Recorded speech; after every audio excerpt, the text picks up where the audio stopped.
Hi, my name is Jeffro, and this is Digital Dominance, the podcast for service-based small business owners who are ready to seize the recognition and growth that their company deserves.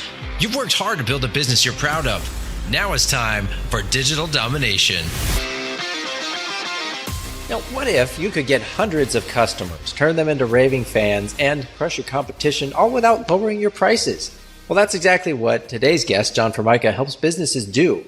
John was a leader at Disney for many years, and he is now known as America's Customer Experience Coach. And that's because he has helped countless small businesses create magical customer experiences that lead to insane loyalty, nonstop referrals, and long-term growth. So in this episode, we're going to talk about what you're really selling beyond your product or service, how to create meaningful human connections in a digital world, and the Disney-inspired way to build a fan base that sticks with you for life. I'm a Disney fan, so I've been looking forward to this episode. John, welcome to Digital Dominance. Thank you very much. I'm honored to be here and helping those listening any way they can to create a great, successful business. That's what we're all about. Awesome. Well, let's start, John. There's so many businesses that think they're just selling a service or product, and they're very focused on that in their marketing and the way they talk to people. But obviously, you said that's not really the case. So let's talk about what are they actually selling and how do they figure that out, shift that perspective? Sure. When people, it's kind of interesting. I'm known as America's Customer Experience Coach, but I have a nickname, Jeffro, and I'm the anti-customer service guy. And people laugh and they go, what does that mean? Well, I get it. You need to serve your customers, and I'm sure everyone out there does a great job. But if you just serve your customers, in my opinion, I think you're boring. I think you've settled on being average and just doing the basics to take care of your customers. And what happens is you don't create an emotional connection with your customers. And the way to create that emotional connection is with the experience. And so I try to think about how you can connect emotionally with your customers before, during, and after the sale that gets them to think of you, that you become the top of mind awareness, that they enjoy doing business with you. Yes, you need to have a great product. You have to have a great service. We all get that. But today's world, we want more. The consumer wants more. And successful businesses now have to think about how do you connect emotionally with your customers? Yeah. Well, to your point, a lot of people think customer service, and they think that just means being polite and helpful. And that's the end of it. We have good customer service, but to take it to that next level of a customer experience, can you expand a little bit more on how can a business go from good service to unforgettable experience? Sure. Well, to answer your question, the first one that you asked as far as what are we really selling, I want people to think about something. Disney sells three things really, really well. They're the top notch. There are a lot of people that have taken that on and doing the same thing. But Disney sells three things really well. And if you think of a business, your business, and you figure out how you can sell those same three things, you're going to be extremely successful in this customer experience emotion arena. So the first thing you have to think about is, what are you really selling? And I'm going to tell you what you should be selling is imagination. And we all know imagination is a really big thing that Disney sells with their theme parks and the resorts and all this fantasy and the Magic Kingdom and cartoon characters. We get all that. But what I talk about imagination is, does your customer imagine doing business with you? If there's a product or service that you provide, what are the benefits that you provide that they're imagining having their problem solved or being entertained or getting something fixed or whatever business you're in? How do you sell that imagination? Because that's the first connection in emotional bonding in that experience. And so if you think about Disney, I use this funny example. At Walt Disney World, when I worked at Disney, my job was to manage the Disney resort hotels. And at Disney, we wanted you to stay on Disney property. We didn't want you to go to the Hyatts and the Marriotts and stay off property. We wanted you to stay on property at a Disney-run resort hotel. So what Disney did in their advertising and their promotion is to picture this. You're sitting in a hotel room. You have a little girl on a bedroom dressed as a princess with a big magic wand in her hand, right? And she's adorable. And mom's all smiling because she's just happy because her child is happy. The whole room is decorated in Mickey Mouse theme. But here's the secret. You look outside the window and you see the Magic Kingdom castle right there outside the window. So automatically you're imagining, we got to stay there. Look how close it is. Imagine watching the fireworks from our balcony, or honey, we could walk to the park. And all of a sudden that imagination kicks in. Well, here's the secret. Don't want to disappoint anybody, but if you saw that picture and you stayed at Disney at one of the resorts, you're going to realize not every room overlooks the Magic Kingdom castle. But that one did, and that would connect emotionally, that all of a sudden you're thinking, we gotta go stay there. We don't want to stay off property, right? So think about in your business, what are the benefits of what you offer? And whether it's digital marketing, whether it's in the experience, whatever it might be, are you selling the benefits, not the features, not all the amenities, but what is it for them?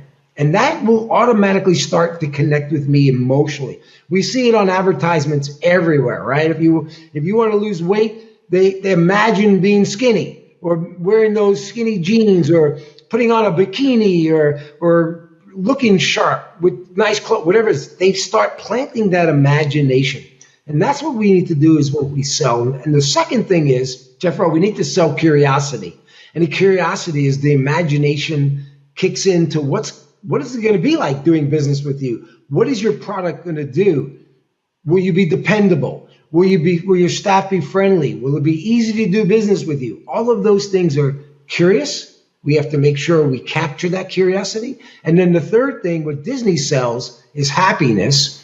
But for the consumer world, and any of your business owners that are watching, it's satisfaction, customer satisfaction. And if your customers are happy, they're going to be satisfied. They're going to tell everybody else. So those are the things that we need to think about before we transform from a customer service environment to a customer experience environment. Does that make sense? That does. And so you kind of have to figure out how to paint the picture so they can see what the other side looks like and then want to get there with you. That's right. Absolutely. Absolutely. In a human connection type of environment. We never want to lose fact that it is still, whether it's a digital world or whatever it might be, it's still some sort of, somewhere in that experience, in that journey, we need to make sure that we have great human connection. What would you say to the owner who might be a little more, I don't know, not down to earth, maybe that's not the right term, but they might be hard for them to picture themselves making a commercial or a video where they're doing this with, a roof repair, right? And they're showing the happy family of like, wow, it's raining, but we're warm inside. Maybe to them, it might feel too quaint or not quite realistic. And maybe they're just not comfortable kind of doing that. How do you help them get to that place where they are thinking in that term of imagination? Yeah. From the marketing perspective, it's got to be, what's the benefit of their company? What's the benefit that they do? Not just the features. Gosh, I've seen this in roofers, where their marketing is all about the type of shingle that you use, and it's organic and it's made. Nobody cares about that. They want to know what's in it for me, right? So what's the benefit of that particular shingle or roof repair or getting a new roof? What's the benefit? Well, a lot of it is, the benefit is maybe save on utilities, heat costs. And now you can use that money to spend on other fun things for the family or whatever it might be. Or maybe it's, we're not a big company. We're a small business, so we can provide personal attention. We don't just send reps to your house to put on a roof. We're personally there to stand by you every step of the way. That's a benefit of having a smaller business versus some big, huge company being in that roofing thing. So always kind of focus on that, because then the imagination kicks in like, wow, that does make sense. Yes, that's what attracted me to your business in the first place.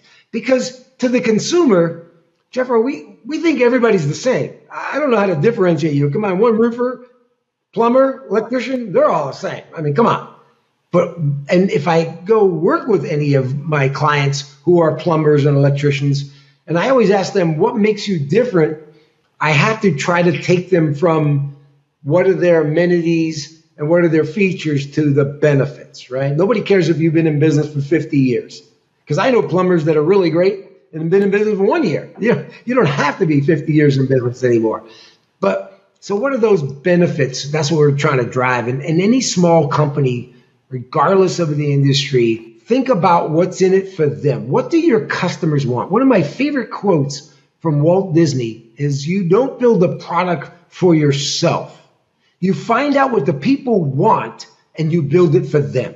What do they want in a roofer, in a plumber, in a retail store, in a brick and mortar restaurant? What do they want? We know they need your products and services, but what is it that they want?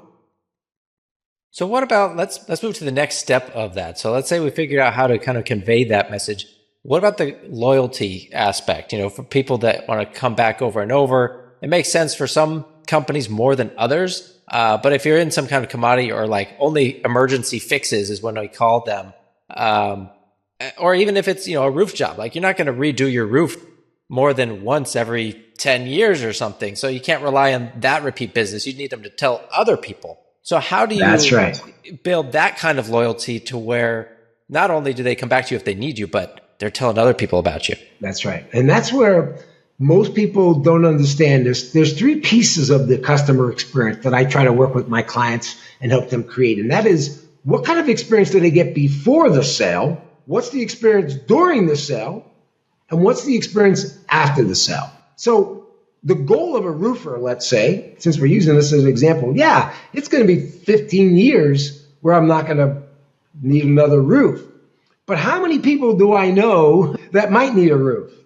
And if you just give me an average experience and someone says, have you had your roof done lately? And they go, yeah, I had one. Who'd you use? I used ABC Roofing. Were they okay? Were they good? Yeah, they're all right. That's not very convincing, right? But if I said, oh my gosh, if you ever need a roof, you need to go to, XYZ Roofing. These guys are incredible. And they're going to go, why? They just did a good job on your roof. No, I'm telling you, they came out before, they assessed everything.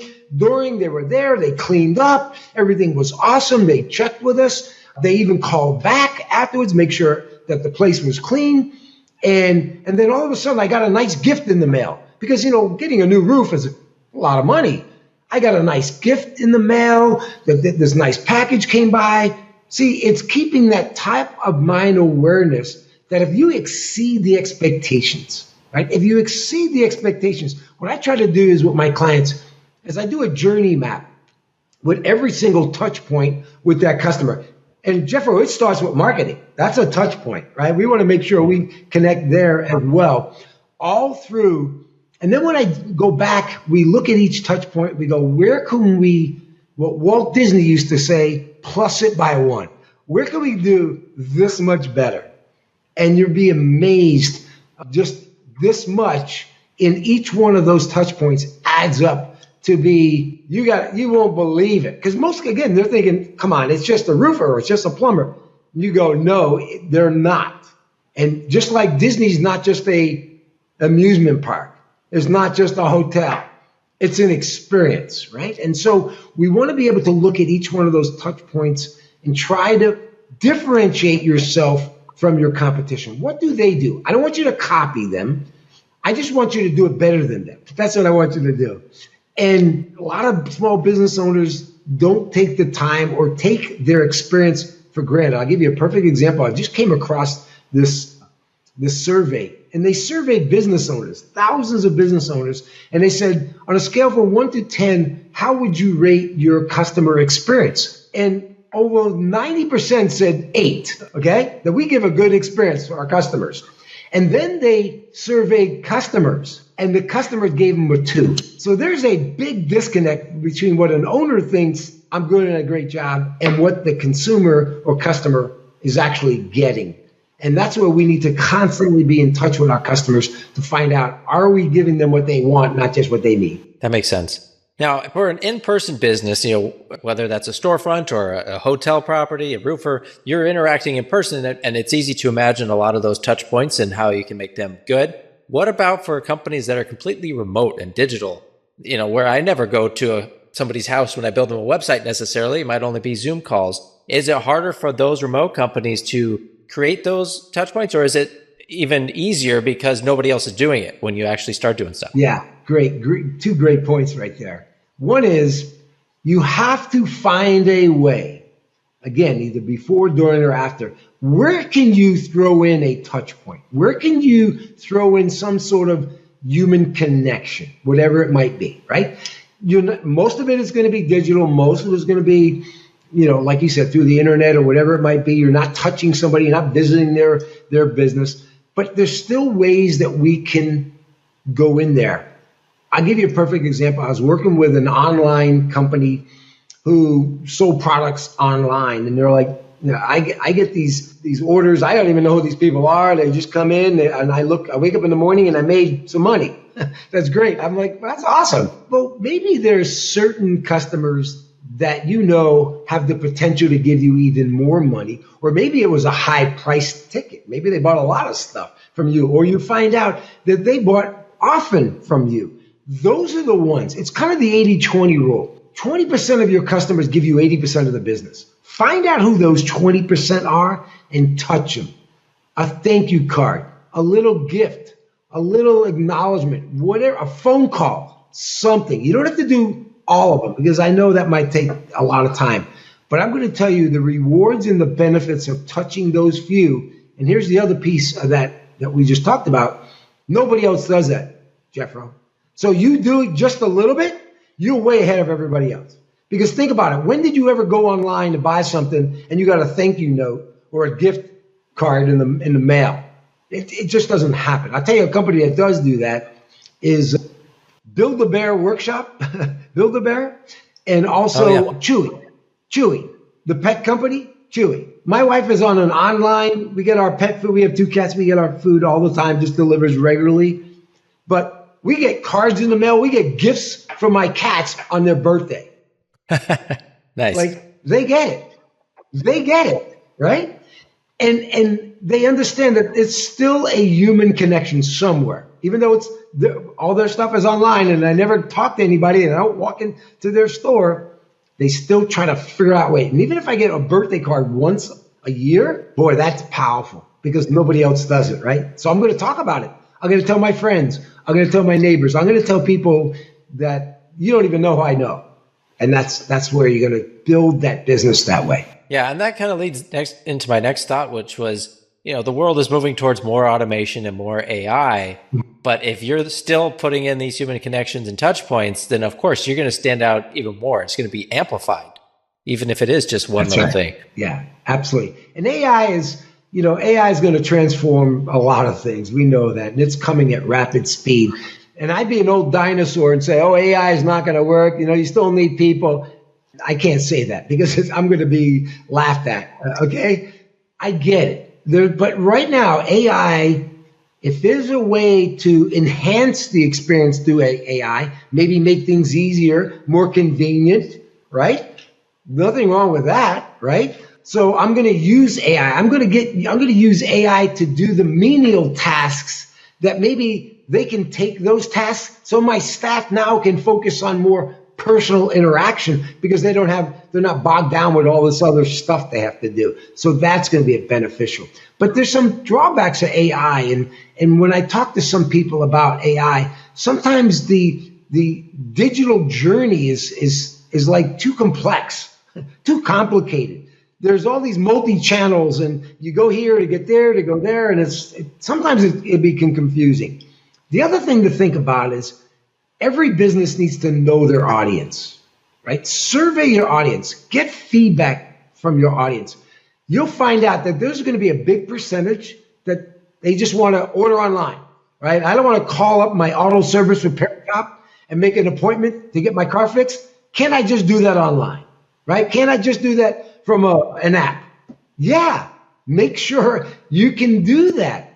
But you can't just say, oh, by the way, all our reservations are now made online, because there's a certain percentage of your customers you're going to turn off. But that auto service repair shop has to find out who their customers are and ask, what's the best way you want to make appointments? What's the best way you would like us to communicate to you? Is it email? Is it text? Maybe we do both, right? So you got to know your audience, got to know who your customers are so that you can then tailor to them. There's no on or off. It's still going to be blended, but I still think somewhere in that AI experience, we need to keep that personalization somewhere. And AI can help you because now I know more information about you, the customer, that I can now maybe take better care of you because of AI. Why not use AI for that thing? But you still want to have some sort of human personalization in there as best you can. Does that make sense? Yeah. No, that totally makes sense. And I want to ask you another question too before I forget. So let's say something random happens. Most of the time, things are good. You're great. You do a great job. But once in a while, there's a breakdown in communication or something just doesn't go right and a customer has a really bad experience. How do you fix that or talk them off the ledge so they don't go saying bad things about you or posting a negative review?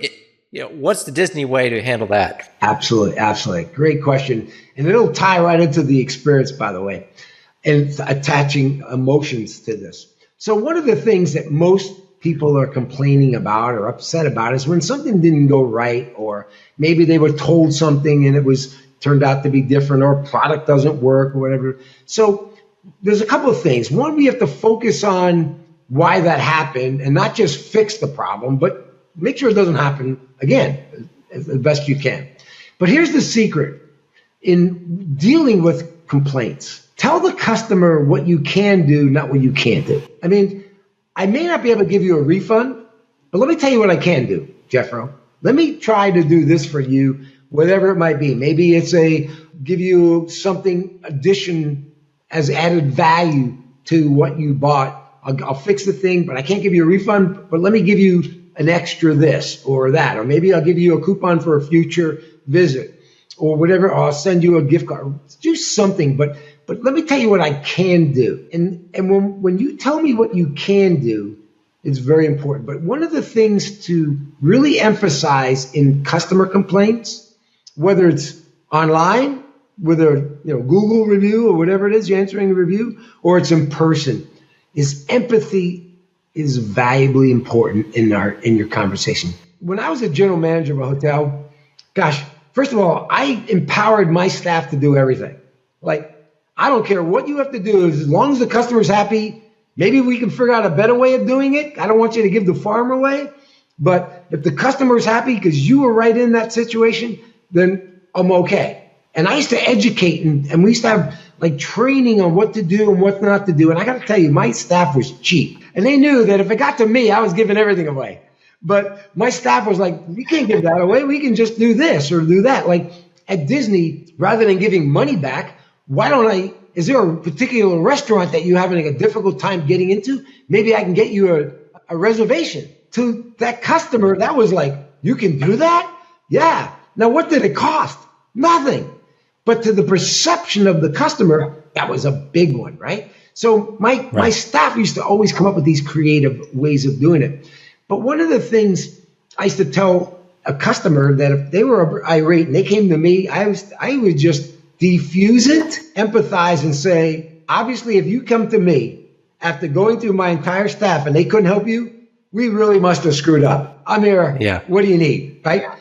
Because I'm not here to make them defend themselves. Because if you think of us, we're all consumers, Jeffro. And when something goes wrong, we got to put up our defense of how we're going to prove to them that they screwed up, right? Yeah. And that makes us uncomfortable. Why are you doing that? Why am I going to make my customers uncomfortable? I'm just going to diffuse it and say, you're right. And thank you. And I need your help because I don't want this to happen to anybody else. Can you help me so we can get this resolved? But empathize, put yourself in their shoes. Why were they frustrating? What were they upset about? Maybe there's things I don't understand. Help me understand that. It's not just about fixing the transaction and going away. But here's the key. When something goes wrong and a company fixes it, repairs it, does whatever it is, that's a great opportunity to create a magical experience, right? That's the time to go up and beyond and wow that customer over the fact that here's something went wrong, and they talk about how Disney fixed it or how that business fixed it. They turn something negative into positive. I mean, at Disney, we used to always figure out how can we blow them away for something that went wrong. And some things that went wrong were out of our control, but we would go nuts. Why? Yeah, it was a cost of doing business, but it was also an investment in the experience. And it gives them goodwill, and they go away happy, and they're going to go away telling everybody else. We all know customers will tell more people if it's negative, right? Yeah. And so we want to make it positive so they tell even more. And when you think about Google reviews and Yelp, and man, how many people do we know write a bad comment, and now we're looking at how the owner responded to that comment, right? Now all of a sudden it's an audience. You're not just dealing one-on-one with the customer that had a problem. We're all sitting back going, yeah, I wonder how they're going to deal with that one. And that's just as important, isn't it? Yeah, it is. Well, I love that, obviously going above and beyond to fix it, goes a long way to avoiding the negative reviews and things. But I like how you mentioned focus not on what you can't do, but on what you can do.